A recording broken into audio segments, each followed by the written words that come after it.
A lot of you guys have been asking for more reviews on indoor and turf boots. If that's you, here you go. What I have here is the new top-of-the-line indoor or turf Predator model, the Adidas Predator Mutator 20 Plus. This, of course, is the turf variation. Like I mentioned, they do make an indoor model as well, and it bears a retail price of $160 US.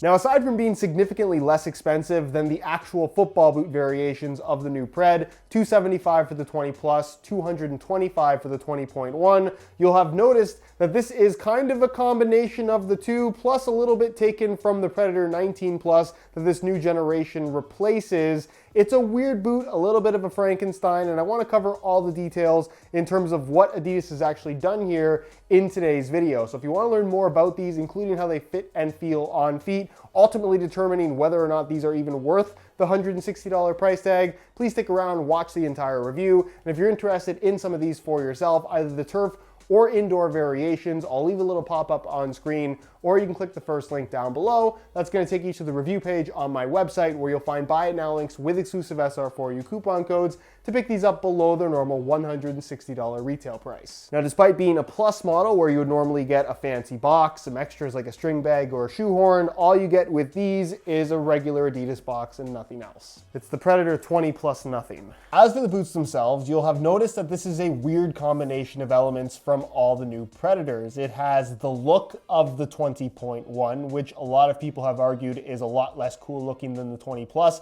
an opinion I would tend to agree with. But unlike the 20.1, the boot is laceless, although it's not the same laceless system, and it's obviously not the same super high collar found on the regular 20 Plus. Instead, it's very similar to what you'd find on the 20.1 and pretty much identical to what we had on the Predator 19 Plus that technically this new generation replaces. It does still have demon skin, but you'll notice that the demon skin spiky rubber elements are not from the 20 Plus model, but from the 20.1, meaning that they're a little bit of a different shape and there are just less of them. So basically all this takes from the regular 20 Plus is the fact that it is laceless. Everything else about this is much more like the Predator 20.1, but it's a 20 Plus. As for the upper itself, it is a thin textile material, technically not real prime knit, but it feels just like the prime knit upper you would get on the 20 Plus model anyways. They've taken the padding out in comparison to the previous generation of Predator, so it has a very thin, almost synthetic type feel, but still moves very nicely with your foot. Doesn't really feel different from the 20 Plus, if I'm being honest. As far as the demon skin elements are concerned, you can see the branding is still right there. It's basically these individual rubber spikes that provide a significant amount of extra grip on the ball, pretty much across the entire foot. Now, unlike the top 20 Plus model, even though this technically is that, which has 416 rubber elements, this has an unconfirmed 250-ish or so. Honestly, the lack of extra rubber elements is not something that you're necessarily going to notice. And honestly, I think that this layout is arguably even a little bit better just because the grip is slightly more manageable and just easier to get used to. Either way, it is a significant aspect of this boot where it does take a little bit of kind of getting used to in terms of how you make contact with the ball. The extra grip when shooting is something that I really appreciate. Like, these things are seriously sticky. Moving across the top of the foot, you'll find the same laceless system, which is basically just made up of elasticated prime knit, pretty much taken straight off of the Predator 19 Plus and the 18 Plus that came before it. That flows into, of course, a mid-cut collar. The laceless system is a laceless system. I've never been a huge fan of them. I don't think that the lockdown provided here is bad, but it's far from excellent. I would basically say the same thing I'd say with a lot of laceless boots. If you've worn laceless boots and enjoyed the lockdown that they provide, you're probably not going to have an issue with these. But if you're somebody like me that really values lockdown and having that super connected kind of responsive feel from your football boots, the laceless thing probably isn't going to be for you. Moving to the rear, aside from the imaginary ankle support provided by this mid-cut collar, it is just elasticated Flyknit, so don't expect too much out of it. Doesn't really feel uncomfortable in any way. I kind of like the way that it looks, if I'm being honest. Internally, you're gonna find an internal plastic heel counter. Again, very similar general design to what you'll find on the 20.1 minus the extended heel counter, but it does feel similar in the heel area. Internally, it has a nice synthetic suede lining material plenty of extra padding, again, comparable to other Laceless Predator models that we've seen in the past. And the insole is fully removable for those that want to look at that. It is pretty much a regular Adidas Comfort insole featuring this soft lining material on the surface and being made from a single layer of this black foam. Which brings us to the base, and keep in mind that the indoor version is a little bit different. Maybe I'll do a review on those in the future if enough of you guys want to see it. But with the turf version, just like the indoor, you are going to find a split sole design, which is typically not what we see with indoor and turf boots, although it has been done in the past by both Adidas as well as Nike, and I'm sure other brands too. I think it looks very cool. This has a very sleek design to it for a turf shoe, which often can look a little bit clunky. You will find that there is a bit of a midsole through the heel just for some added cushioning, where the forefoot is left pretty much just straight rubber. All the cushion you're gonna get is coming from the insole, and the reason why they do that with a turf shoe is that the cushion is supposed to come from the actual turf playing surface that you're using them on. As far as the turf playing surface is concerned, this is where people get really confused with turf shoes, because artificial grass is very much a thing now, and a lot of people refer to artificial grass as turf. So what exactly are these for? Long story short, you can use this turf layout on pretty much any kind of fake grass. Ideally, you want to use this on the rough carpet type of turf, a very shallow playing surface, where having studs that obviously are going to have some significant length to them just isn't going to work, both in terms of traction as well as overall comfort. That's ideally what this is made for. But if you want to use this on modern artificial grass, which is the plastic grass with rubber pellets or sand scattered throughout, you can definitely get away with that as well. Just keep in mind that the traction provided,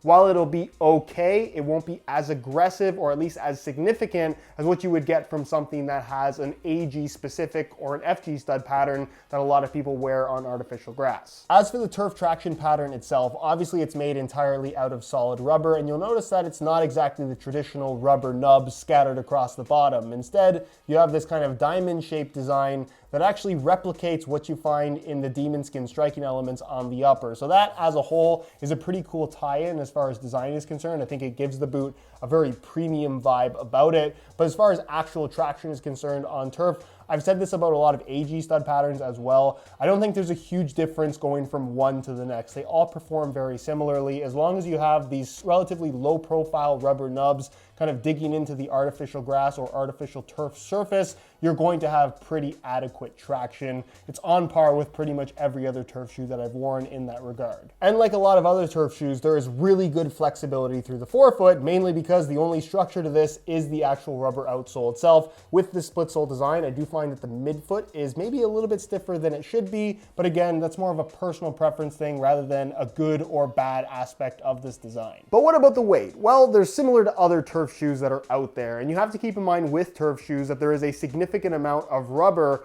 on the bottom to make this turf outsole. Rubber like this not being a particularly lightweight material, so you're not going to find too many turf shoes that are particularly lightweight. These are no exception. In a size 9.5 US, you'll find that the Predator Mutator 20 Plus Turf weighs in at 10 ounces, 10.05 ounces apparently, which is the equivalent of 285 grams, which is pretty much on par with most turf shoes, even high-end versions that you'll find in this particular category. Now, of course, these are laceless boots, so I obviously haven't swapped out.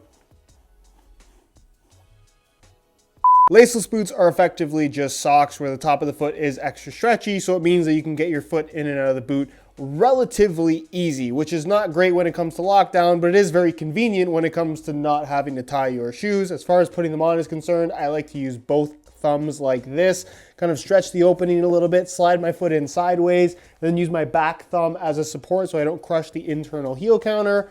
Pull my foot in like that, and you're pretty much good to go. On feet, the boots feel fine. They're perfectly comfortable. They wrap your foot relatively closely. The issue for me is the laceless system and the lack of lockdown provided. To me, this boot has the sensation of, oh, I feel like I need to tie my laces a little bit tighter, but there are no laces to in fact tie. So it's just that sensation that you get with most laceless boots. If you're a fan of just not having your boots being super tight, you're probably not gonna have any issues. But for me, the lack of lockdown when I bend my foot, I just feel my heel kind of lifting ever so slightly.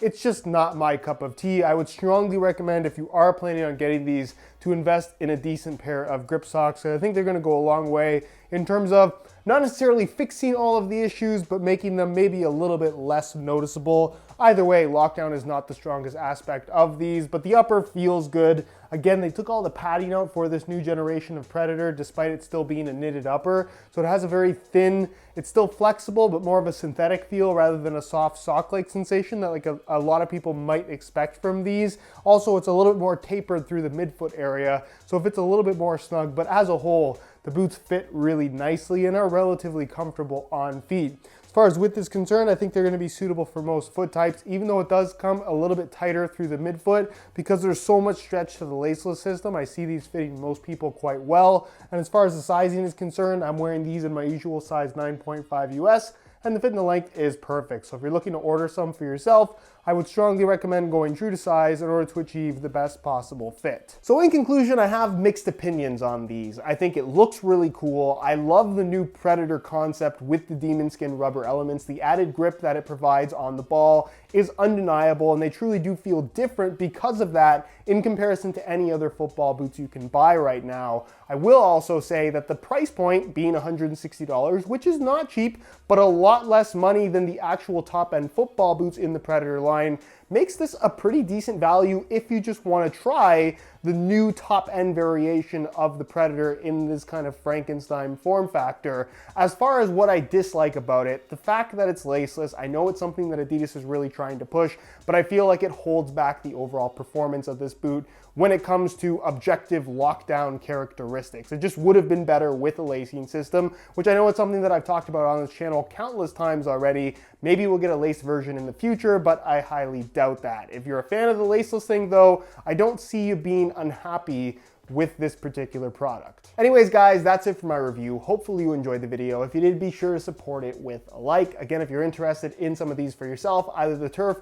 or indoor variations, you can click the first link down below. That's gonna take you to the review page on my website where you'll find buy it now links with exclusive SR4U coupon codes to pick these up below their normal $160 retail price. If you have any questions, as always, leave them down below in the comment section, and I'll do my best to get an answer out to you as soon as I possibly can. If you're not subscribed already, make sure you hit that subscribe button along with the little bell notification so you get notified when the next new video goes live. You can find all my social media information linked down below in the description as well. Other than that, guys, thank you so much for watching, and we'll see you in the next one.